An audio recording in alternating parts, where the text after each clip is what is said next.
Hi, and welcome to Your Truth Explored, the podcast where we unpack your truths to bring clarity, understanding, and insight into what lies ahead. My name is Rodney Reynders. In today's guest episode, I'm joined by James Bennett, a leader who excels at the understanding of responsibility, reflection, and real-world decision-making. James brings a grounded perspective on leadership that isn't about titles or noise, but about how we show up when it matters, especially when things are uncertain or uncomfortable. What I appreciated most about this conversation is James' willingness to look beneath the surface, at values, at accountability, and at the unseen frameworks that guide the choices we make in business and in life.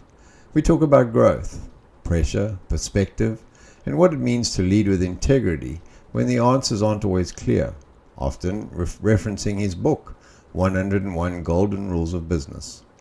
This is one of those conversations that invites you to pause, reflect, and perhaps ask yourself a few better questions along the way. So wherever you're listening from, take a breath, settle in, and join me for episode 8 of Your Truth Explored with James Bennett. Hi James, and welcome. Yes, thank you very much. It's good to have you here now. James, I've had the privilege of reading your 101 Golden Rules of Business. What originally drove you to distill this decade of business into these principles and strategies? I base everything I do on the golden rules of business. Teaching people these rules, I thought I'm just going to put some of this stuff down so people can have a grab at it and see what works for them. Yeah, I like this idea of it being like physics, because there's some things that just work and we just need to understand them. If I understand gravity, it's there. I don't have to know why it's there. I just know it's there, and then we can go from there. Preceding 3 episodes to our chat today, we looked at rejection and doubt and vision. And I like the vision one because it aligned very nicely with your book. So when you look back on your journey, where did those 3 experiences shape you the most? I think the answer to that really is in the word journey, right? I think none of us begin at the top of the tree or the top of the mountain. Yeah. That's just not how life works, no matter how smart you are or whatever. So in the journey, things started to come into view. And I started to develop principles on my own. Yeah. And then I started to learn about the people that had come before me. And I learned this in very subtle ways. It might have been in a meeting, it might have been from someone who was doing something. And I've learned early on, let things come into view on your journey. Adapt. Yeah. A lot of people want to be, it's my thing, it's my deal, and it's my meeting. But the reality is, stand on the shoulders of giants. That's Adopt right. something that works better. I tell people all the time, my staff, if we're in a room and you have the best idea, we're running with it. Yeah. And I adopt it and I bring it into all my other knowledge because it is a journey. Now, just on that subject, so one of the podcasts was focused on rejection and not as failure. So, in your experience, how often does rejection actually redirect rather than just mean failure? Okay. This is how I see rejection, and this is something people stumble on a lot. Sometimes rejection can lead to reevaluation of where you're heading. So, an example is just let's say you're in an IT job. You're not doing too well. You're told that you aren't achieving, you aren't understanding, you're getting rejected at every turn. You can actually have a look at that and go, okay, maybe this isn't the job for me. I hate this job, right? That can be a redirection. But me, I personally see any rejection as a point for me to reevaluate. Am I right in what I'm doing? Is that person incorrect? Yeah. Is there a takeaway from this that I can improve upon? Yeah. Yeah, and that's so key here because, I have an MBA and nobody sat me down in that course and said, hey, there's value in these things that aren't working. If you've got the courage to look at them and go, I keep not succeeding in this particular thing. Is it my approach? Is it me? What is it? I just think we've left that part out of the learning process. So You only have to be better than yourself. Even if you're at the bottom of the rung and you're the worst performer in a sales team, right? yeah, The whole concept of reevaluation is the way to go. Just remember, being redirected can lead you to a different career path. It can give you business growth, business success. And we deal with this, you know, in life. Rejection from our partners, rejection from social arenas, rejection in business, rejection from career advancement. But sometimes this can give birth to a different way of thinking. yeah, If you're honest enough with yourself to go, hey, why am I not number one? Here's the thing that stops most people from succeeding here, and it's one little thing, but it's very important. We're human beings and we are fragile. yeah. And so if you had to if you had to attach that process of reframing rejection into that process, what is the golden rule that you attach it to? What happens is you cluster the golden rules. Yeah, Probably the most poignant one is you only have to be better than yourself yeah, when you do tackle these things. Sometimes human development, and I class these sometimes in a different thing rather than golden rules.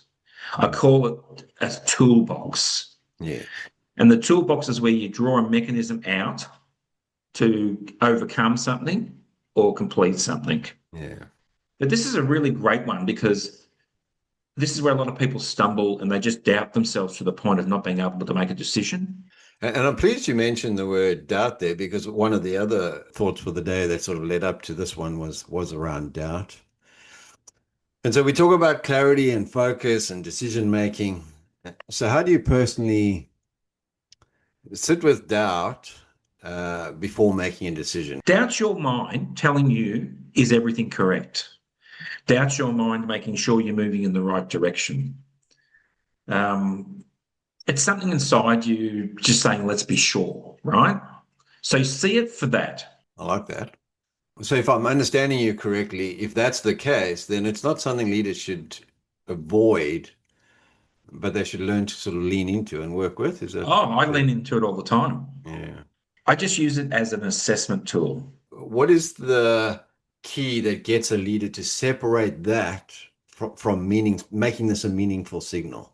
I rather have clarity over complexity. That's one of the golden rules. Yes, and that is one of your golden rules. Yeah. So sometimes I'll have a word and doubt whenever I program myself these things. I know it sounds silly. Doubt assessment.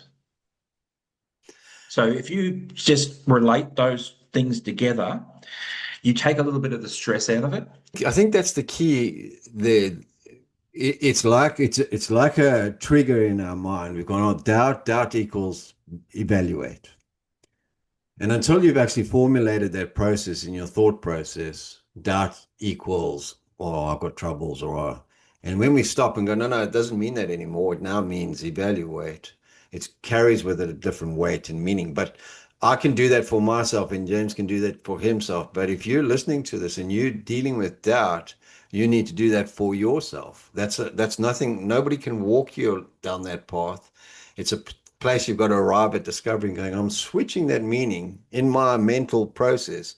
So when I hear the thought doubt, I go, oh, here's an opportunity to evaluate. Am I correct at saying, James, that's kind of what we're saying here? In pressure situations, breathe, listen, evaluate. And that process, that breathe, listen, evaluate, that brings us to the sort of third subject that was covered preceding this chat of vision, which your book is sort of bedded in this idea of the long-term plan, or the vision, for use of another Yeah, word. you have to. Businesses only work, Rodney, if they have a vision and a That's long-term right. plan. Yeah. And I would go as far as saying not just business. I think personally as well, one of my activities, my sort of social activities, is to tell me, Tell me your mission statement. Why are you on this earth at this day at this time? And very few people have that. And I don't do it to yank anyone's chain, but it's just interesting because the people that I know that really make an impact, they have a vision statement. And the ones that are sort of trying to find their way often don't. So it even transposes from the business concept to a personal journey as well. No, I think that everything's intertwined because we're organic creatures. Yes, and I think would it be fair to say that that's the difference between a dream and a vision? A vision, here's my steps, here's my flow chart, here's how I'm going to get it. A dream is, oh, that would be nice, but I've got no steps, no idea, no plan, no nothing. One of my mantras that I tell everybody, and I've been telling everybody for years, plan and execute. Many of the subjects that I talk on are subjects that I am working through. And one of my biggest early business problems was I wanted everything to be perfect. Yeah. Right.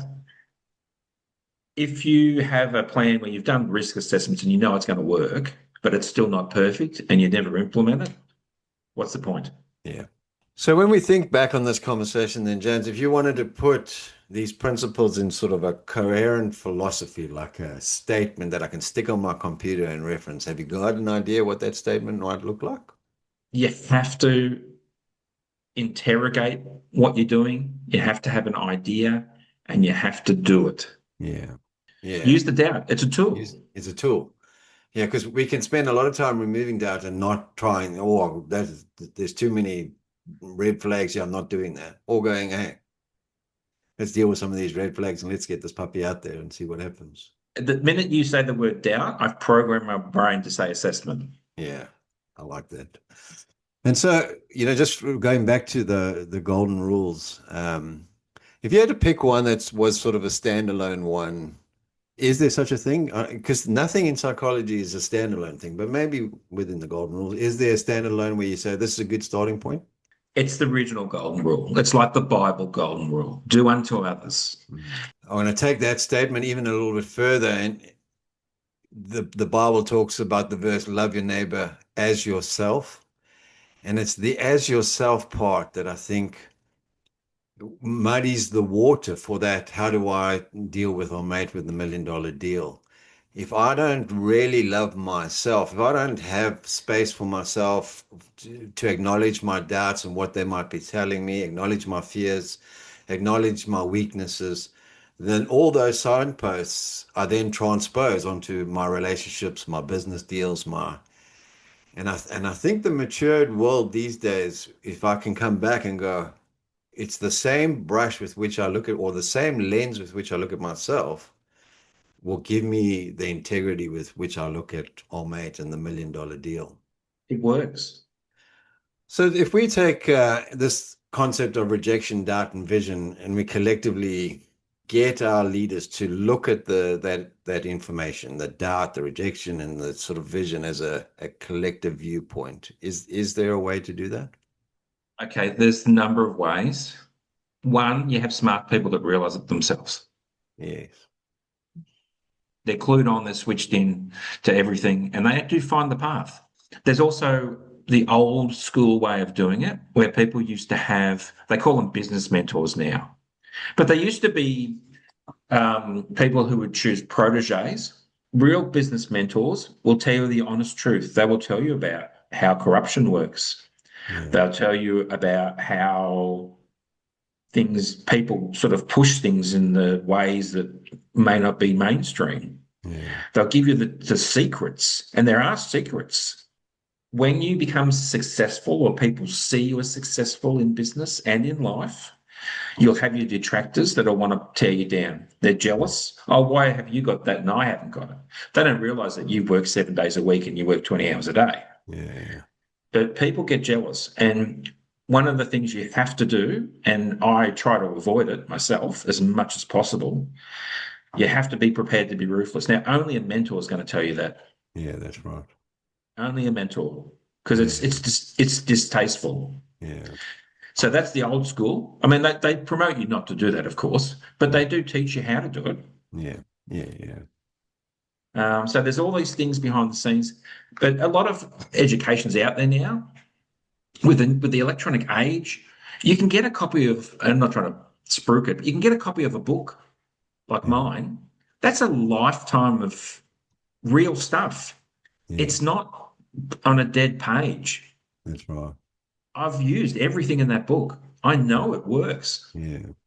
And on that note, so if I'm a listener and I've started my little business and I'm drowning furiously and I'm swimming to save my last breath and I've got a copy of your book and there's 101 of these golden rules, how do I if I feel like it's just overwhelming, what's your mentor speech to me as I sit with the book in front of me and where do I go? Okay. So I'd recommend you just go through the book. Any title grab that takes your mind, just read that one.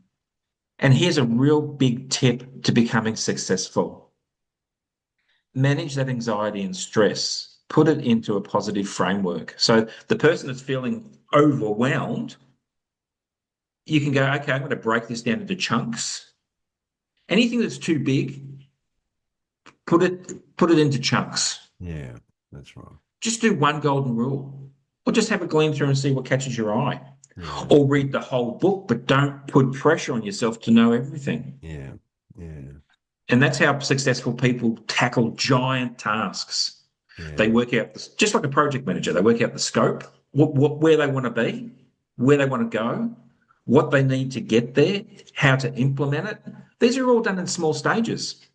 You don't just go, I want to build the Empire State Building and then get overwhelmed. yeah. It's the same with reading this book.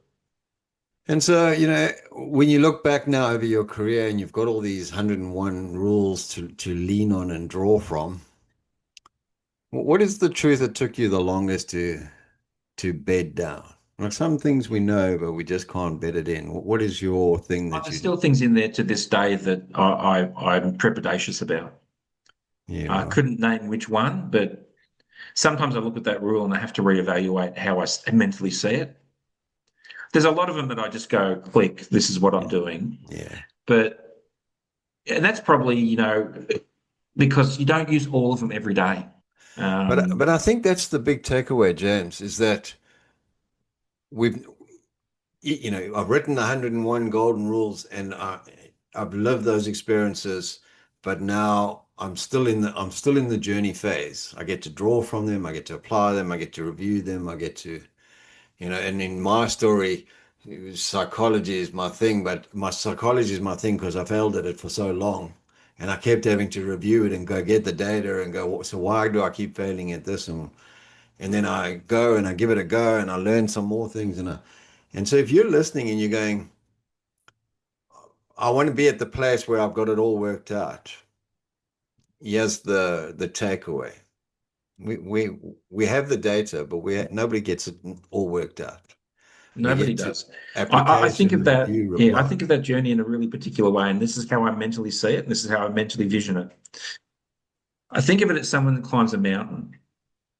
You may be able to use the rope and the pickaxe and all that sort of stuff, but your skill or your understanding of it may get you to the top of a hill. If you want to get to the top of Everest, you have to refine those things. You have to That's reevaluate them. You have to be prepared to learn. And this is something I was alluding to earlier, going to a meeting. Um, I may be the top stick in a meeting, knowing everything and everyone's looking at me. But that person that pipes up and has that idea, you can't know everything about everything. yeah, that's right. Be prepared to learn. And like I said, that was one of my biggest failings when I started in business. I had to be perfect at everything. No, you just need to make sure that's going to float and work to be able to release it. Yeah, If you can do that, releasing it is more important than something being perfect. yeah, that's right. So just as we sort of come towards the end here and wrap it up, maybe if you're listening, I just want to highlight some ideas. So business is wisdom lived, not downloaded. So get the idea out there, like James just said. Compassion, not pressure. So I've got 101 books, 101 golden rules. I don't have to have them all worked out by tomorrow with a flow chart and no, I'm just going to read it and whatever grabs my attention, floats my boat, I always say, that's where I'm going to start. And tomorrow something else might do it, and the next day something else might do it. But I'm just going to I'm going to trust my system, and it will lead me. And I want to invite you to reach out to James, and he'll give us how to do that in a minute. But get this book, get another book, get a mentor.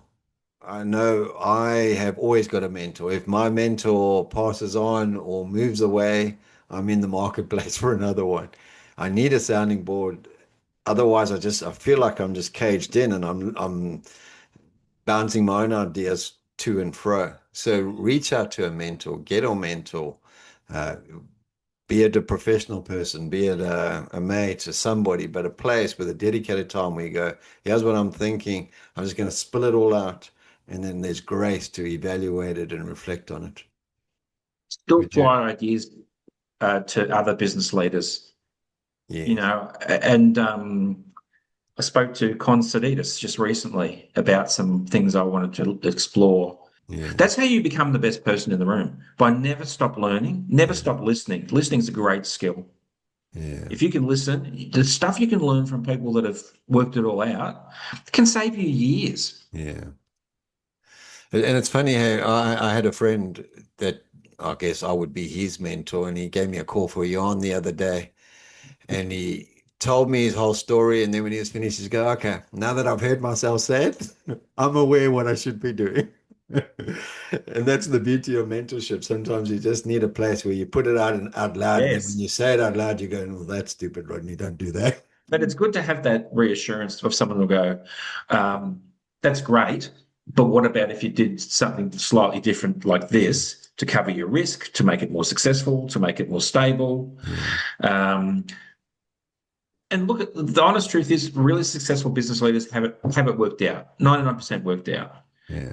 But it doesn't hurt when you are looking at things to sometimes talk to someone. Now, James, if I'm listening to this conversation going, geez, I'd like to get my hands on that book, or I'd like to have a chat or with James, how do I get hold of you? You can call my company on 1-800-245-745. I regularly do what I call a hello appointment. It's just a 10-minute catch up, and I'll see how I can help you. A lot of the times I'll do it for free, but if you need a business coach or something more in depth, we can discuss that. I can give you a free pre-release of my book on LinkedIn. Just contact me on my personal LinkedIn. Yeah. I'm happy to give people free pre-releases. Yeah. Get in touch with Evergreen Disability Care, or even shoot us an email at office@evergreendisabilitycare.com. Well, James, thank you for your time. I really appreciate it. And we chat a fair bit on LinkedIn, so I'll be messaging you somewhere along the line, I'm sure. But I do Thanks, Rodney. appreciate your time. Have a great day. Thank you. Bye. Thank you for listening to today's episode of Your Truth Explored. If today's episode resonated with you, please take a moment to follow the podcast and share it with someone who might benefit from the conversation. Your support helps these messages reach the people who need them most.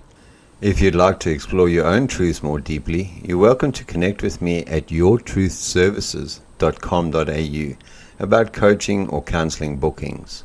Also available on that website is our other resources such as music, books, and videos. Until next time, take care and stay connected to your truth.